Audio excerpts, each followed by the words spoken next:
Hello and welcome to our home. I'm Christopher and this is my wife Monica and our son Jeremiah. And today we're going to be sharing a reflection from this Sunday's Gospel. It's the first week of Advent.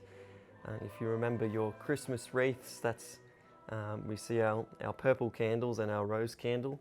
So this week we light our first purple candle, which is a symbol of hope. So today we're going to be reading from Mark's Gospel, and it's titled The Necessity for Watchfulness. But of that day or that hour no one knows, not even the angels in heaven, nor the Son, but only the Father.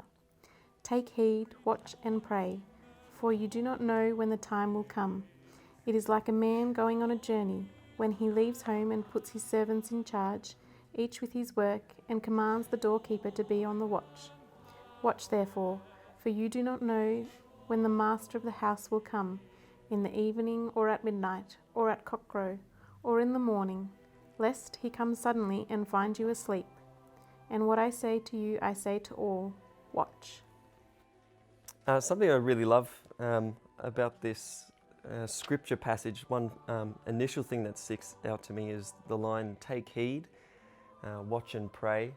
You might recognize that Taizé prayer, which meditates those words, stay here with me, be near to me, watch and pray. And it actually makes me think of just before we had Jeremiah. Isn't that right? Just before we had you, when Monica was pregnant and we anticipated the birth of Jeremiah, and we watched the signs and all those sorts of things, but we weren't sure when the labor pains would come, when Jeremiah would be on his way. But we just took heed, we took notice, we were attentive, and it was 4 a.m. on a Saturday night or something like that, I think, and we went into labor, and it was early. This idea of anticipating Christ, we anticipate the birth of Christ that's coming up, just like a mother anticipates the birth of a son.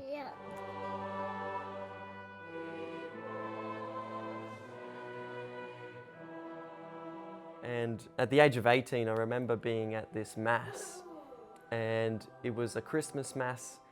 It was in a big basketball stadium because there were so many people who were turning up. There was about 2,000 people in this stadium. And it didn't really feel like the place where you would experience or encounter God. But nonetheless, during communion, I was praying and reflecting on the Nativity. And I think God used my imagination a little bit in this time where I could just picture a nativity scene similar to this one. And I could see in my mind Christ in the crib, but I looked just to the left and I gazed upon Mary, and Mary was facing towards me and was gently drawing me in and telling me to come closer. And it was this beautiful moment where I really experienced the intimacy and the closeness of Christ in this mystery of his birth and nativity. It reminds me of when we had Jeremiah and Monica was holding him for the first time, and there was this beauty in Monica that really drew me closer to Jeremiah. I just felt drawn to him. And whenever we would have visitors in the hospital as well, there's something about the gentle approach and introduction of the mother that just draws you in to come see the child. And so this is, I think, a beautiful experience that we could probably all relate with. Most of us have experienced the birth of a loved one. And so I feel that this Christmas we can hope and anticipate the coming of Christ in an intimate way where he draws us closer. So this Advent, let's be hopeful.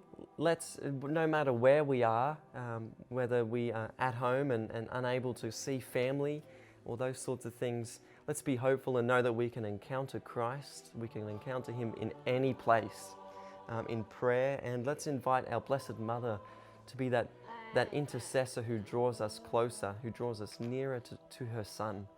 And so from our family to yours, we wish you all of God's blessings, don't we? Wonderful. Say bye. Do you want to say bye? Bye. Wave? Good job.